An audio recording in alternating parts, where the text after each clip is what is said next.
കൂട്ടുകാരെ, എൻ്റെ പേര് സഡാക്കോ സസാക്കി. ഞാൻ ഇന്നിവിടെ വന്നിരിക്കുന്നത് എൻ്റെ കഥ പറയാനാണ്.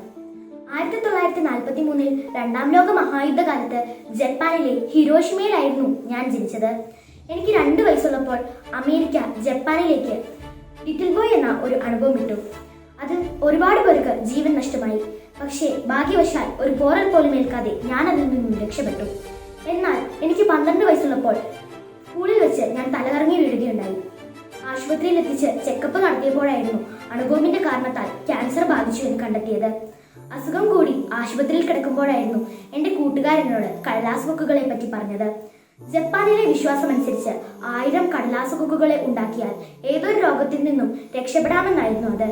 അങ്ങനെ കടുത്ത വേദനയിലും തളർച്ചയിലും കിട്ടുന്ന കടലാസുകളെല്ലാം ഉപയോഗിച്ച് ഞാൻ കടലാസ് കൊക്കുകളെ ഉണ്ടാക്കാൻ തുടങ്ങി. പക്ഷേ 644 കടലാസ് കൊക്കുകളെ ഉണ്ടാക്കിയപ്പോഴേക്കും 1955 ഒക്ടോബർ 25 എനിക്ക് ലോകത്തിൽ നിന്നും വിട പറയേണ്ടി വന്നു.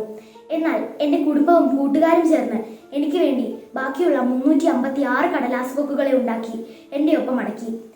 ഇന്ന് ലോകമെമ്പാടും എനിക്ക് വേണ്ടി കടലാസ് കൊക്കുകളെ ഉണ്ടാക്കുന്നു. ഇനി ഒരിക്കലും ആരും എന്നെപ്പോലെ യുദ്ധത്തിനിരയായി മരിക്കേണ്ടി വരരുത്. യുദ്ധങ്ങൾ അവസാനിപ്പിക്കുക.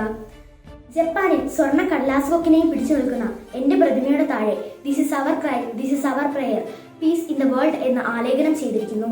ഇന്ന് ഞാനും കടലാസ് കൊക്കുകളും ലോക സമാധാനത്തിന്റെ പ്രതീകങ്ങളാണ്. നന്ദി.